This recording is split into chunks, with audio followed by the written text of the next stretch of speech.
is Iannielli, and I am a male to female transgender girl.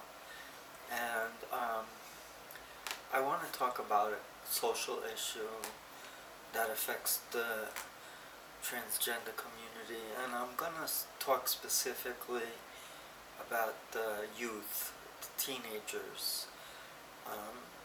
I went to a support group meeting tonight, and you don't realize the magnitude of the problem until you actually see it firsthand. And what I'm alluding to is that there are a lot of transgender youth, unfortunately, who are living homeless in the streets because their families either didn't accept them, or they were scared and they ran away, or whatever the reason. These are young children, kids, teenagers, less than 20 years old, who find themselves in troublesome situations. And a lot of them turn to drugs and alcohol or prostitution, and they are living in horrific conditions. They're trying to find ways to survive, and it's just very unfortunate that these kids are so lost and have no one to turn to. And I've been trying to do some research on the internet, and I came upon some, and I'm going to put these links on the bottom of the channel, the YouTube channel. On the bottom of the YouTube video. One such place is called Sylvia's Place, which seems to be a good starting point for shelter for the LGBT community. And they assist in temporary housing and shelter. They have food, and they provide a place for the transgender youth, or the youth of the LGBT community to live until they get situated. And I believe their location is in New York City, but I'll be more definitive in the description. And there's also an organization called the Green Chimney Foundation, or the Green Chimney Organization.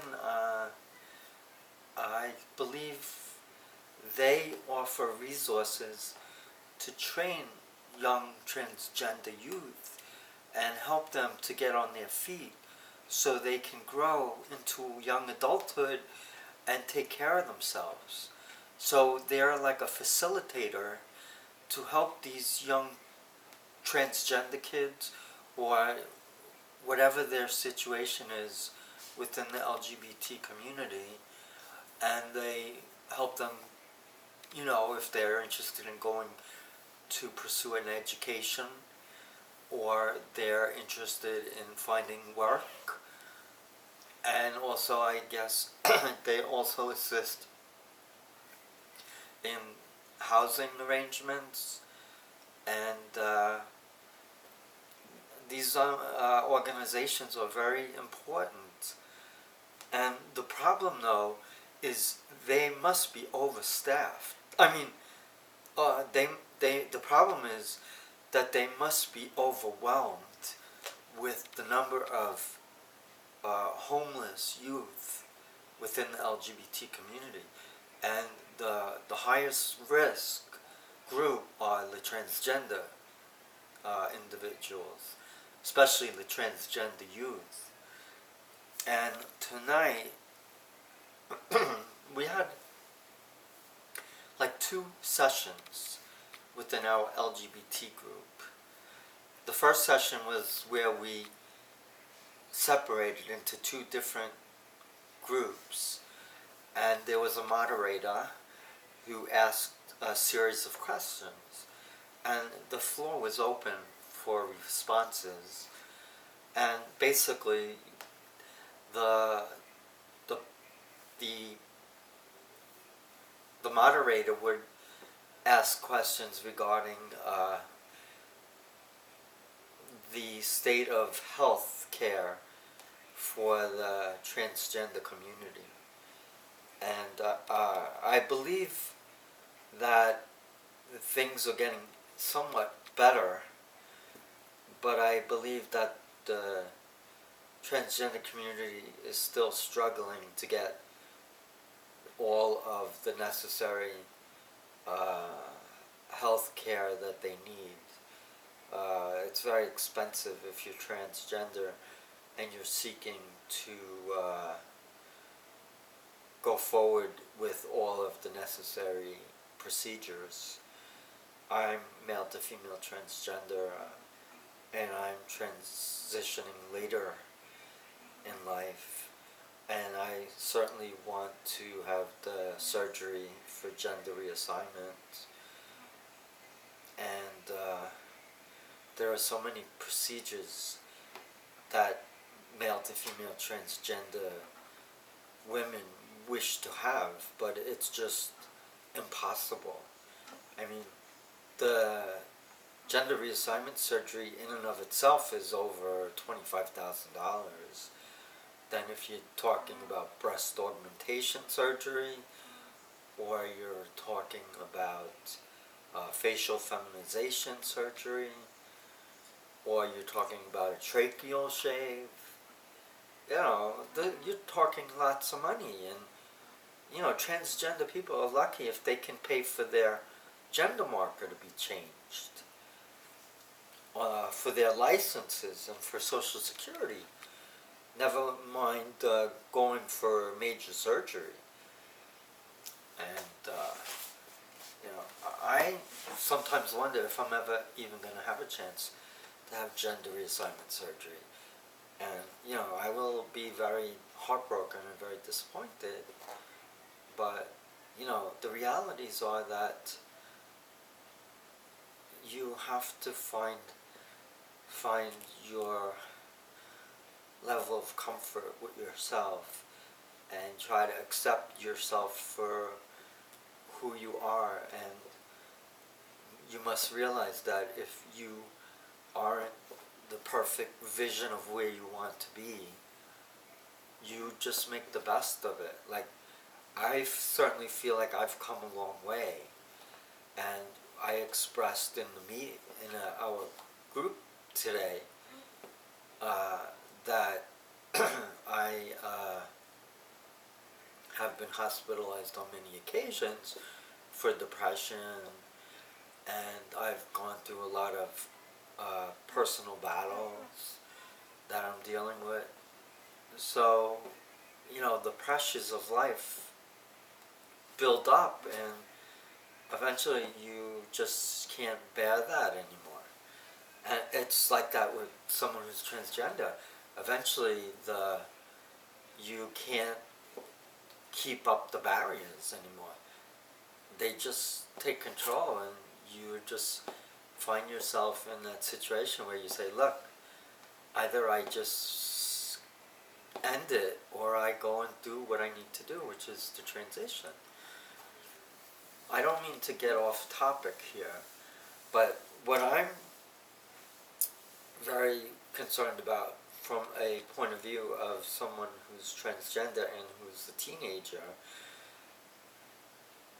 is the fact that a lot of these young children, teenagers, who identify as transgender are living in the streets because they're not accepted by their family. And it just makes me sad to realize that they don't have the love or support that they need. And a lot of these kids fall victim to suicide, or they try to do what they can to survive. Some of them resort to a bad lifestyle, and it just pains me. So there's these two kids, and I'm not a very tough person. I would say I'm a pretty emotional person, and I have a heart and I have compassion, and you know, if I see somebody who's really struggling, and we have a common bond, I feel it's that kind of, in a way, important to try to help someone in need. I live in a small house. We have 3 bedrooms, and they pretty much are occupied, with the exception of my son's bedroom. And he goes to a residential school because he's autistic. And these 2 kids, I won't say their names, but they identify as transgender. One is female to male transgender, and he's approximately 17, and the other is a male to female transgender, and they're dating each other, and she's about 16, or the same age, 17. They're just kids, and they were being helped out by 2 other transgender individuals who are a couple, and they're both male to female transgender individuals, and they were providing them a place to stay. However, there were some issues, so now they are out and they have no place to go.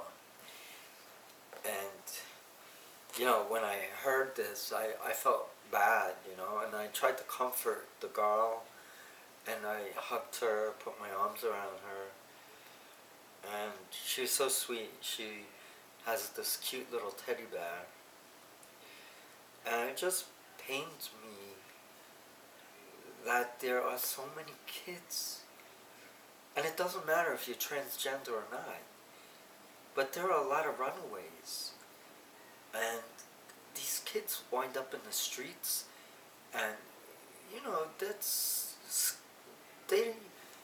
a lot of these kids eventually are ruined, and they need help, they need assistance, they need shelters, they need places for health care, for facilitating them to hopefully get an education. And it's wonderful places like the Green Chimney and Angela's place, where these kids get some support. And I'm sure there are other facilities, and I know there are a couple of facilities in different areas within New York State, in different regions. And I know in Long Island too, there are organizations that help. And I just believe that it's it's a heartbreaking situation. And, I want to help as much as I can, so I will allow my transgender teenage friends to stay in my son's room, and we'll make the best of it, and we'll try to get them situated, and hopefully they can try to find a way to get direction. They're very bright kids, and they're very well mannered, and just wonderful kids. And you know, you just don't want to see such young kids up against it like that. And you know, it's winter time here. We had 2 feet of snow, and you know, it just how can people turn their backs on someone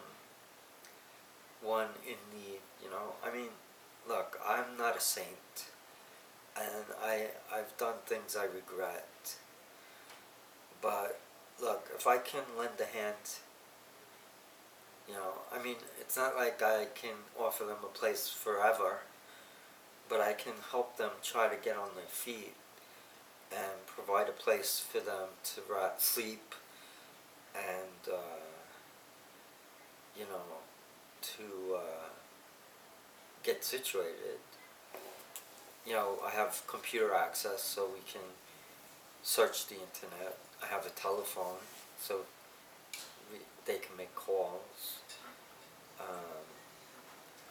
So I was deeply touched tonight in the meeting, and you know, I wasn't expecting this, but you know, when I heard the story of these 2 wonderful kids, it just broke my heart.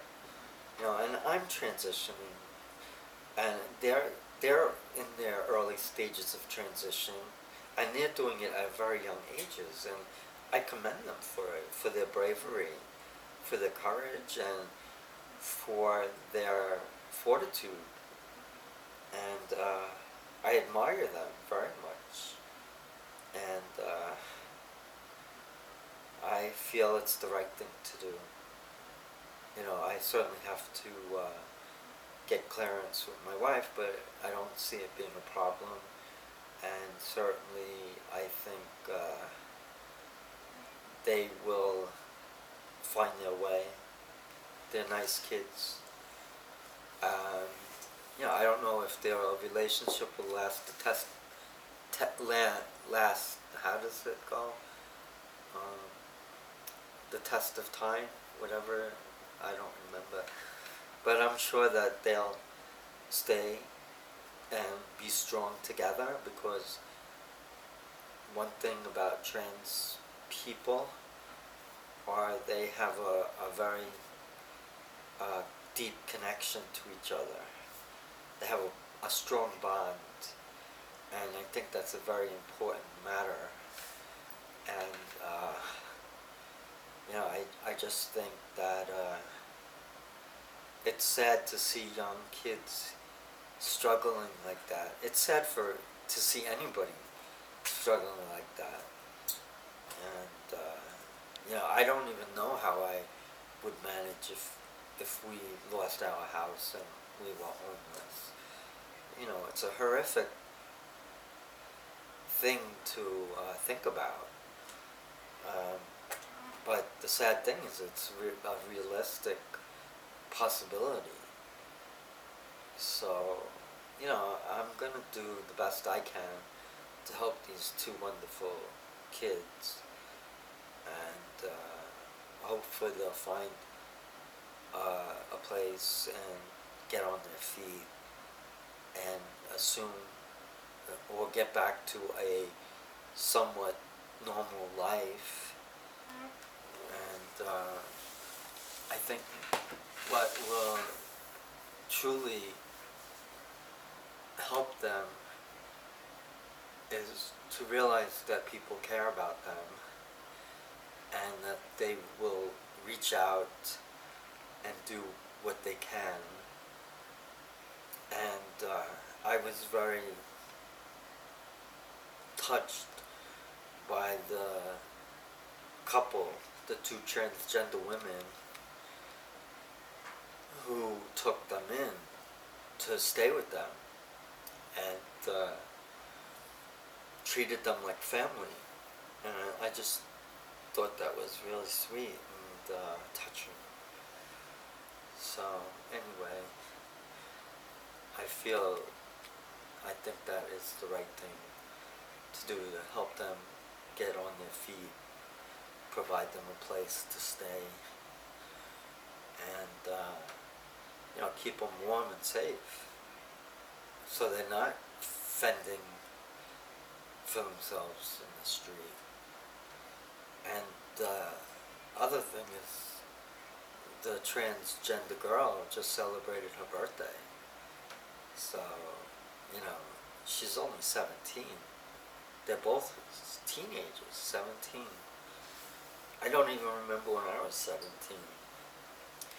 But I kind of do, because I remember when I was 16 how I wanted to transition back then to become a female. So I definitely knew I definitely knew in my situation growing as a teenager how I too wanted to transition, but it was a different time, so it wasn't really possible for me. So these kids, I respect and I admire them for their courage and all, and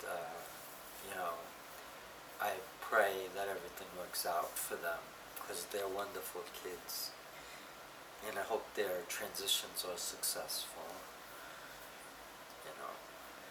And I found that the meeting was very helpful, and it was a touching meeting, and